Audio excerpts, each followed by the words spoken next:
Bună, dragi prieteni, mă numesc Alex și sunt șofer de taxi în Cluj-Napoca. Astăzi am să vă povestesc despre preluarea clientului în mod corect și cum am să ne comportăm pe durata cursei. Ca de obicei, avem de atins 5 puncte. Haideți să începem. Primul punct, cum preluăm clientul. Al doilea, cum întâmpinăm clientul când vine la mașină. Traseul. Al patrulea, dacă pe durata cursei să intrăm în conversație cu clientul sau nu. Și debarcarea clientului, cum încheiem cursa.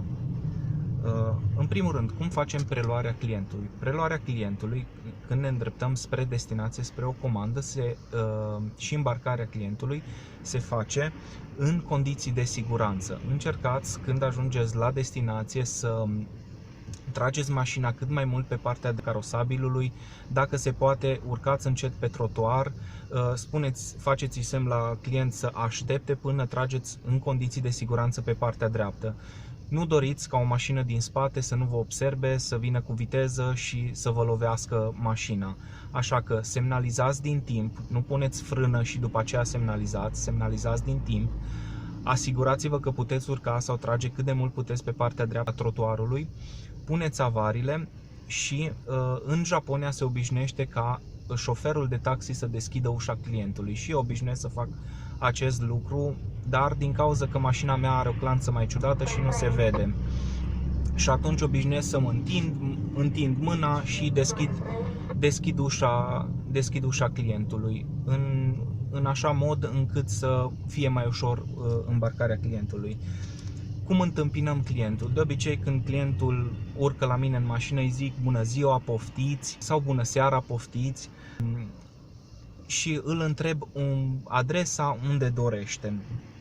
După aceea, traseul. Când se urcă clientul în mașină, el spune o adresă și de obicei el are un traseu în minte. Recomandarea mea este să întrebați pe care rută, aveți o rută preferată, sau de obicei eu așa întreb, aveți o rută pe care preferați, doriți să mergeți pe o anume rută.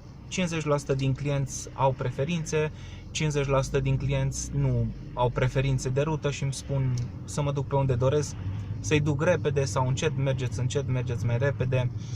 Fiți atenți la client, dacă este o doamnă însărcinată, aveți grijă să mergeți mai încet, aveți grijă la gropi.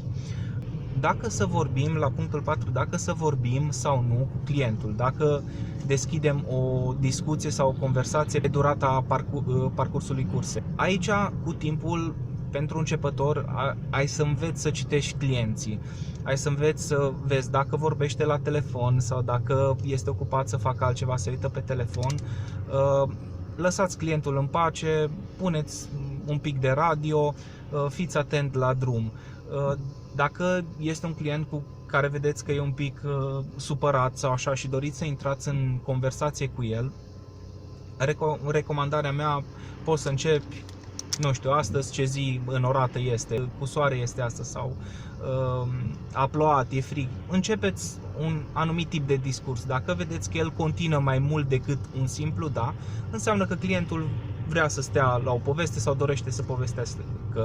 Dacă nu, încercați să vă mențineți calmul, să nu povestiți pe durata cursei și dacă vorbiți frumos, întâmpinați frumos clientul și vorbiți frumos, vă comportați frumos, conduceți cu grijă, nu bruscați, nu accelerați. La sfârșit, cursa poate să fie plătită un pic mai bine. Clientul observă aceste detalii, dacă sunteți atenți la condus, dacă vă țineți gura când trebuie, nu vorbiți neîntrebat.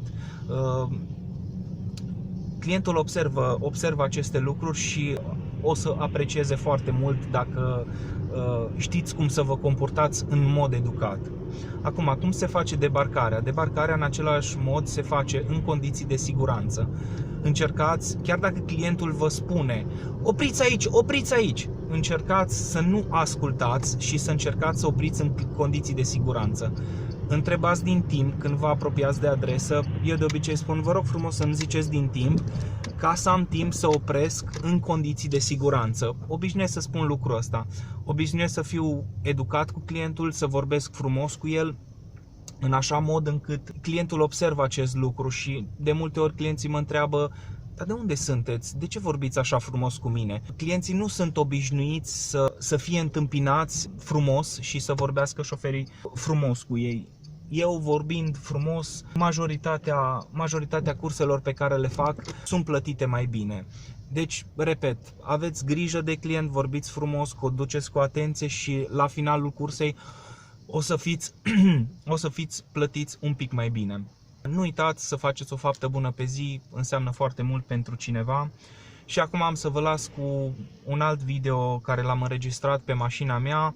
Mă grăbeam puțin la o comandă, mașina mea nu scoate sunet din cauza că nu are motor, este o mașină electrică și un porumbel nu a auzit mașina apropiindu-se de el. L-am atins, noroc că nu l-am lovit mai tare. Vă mulțumesc că urmăriți videourile mele, sfaturile mele.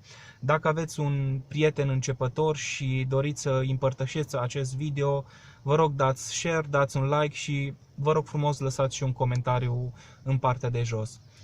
Vă mulțumesc că ați urmărit video de azi, vă doresc o zi frumoasă. La revedere!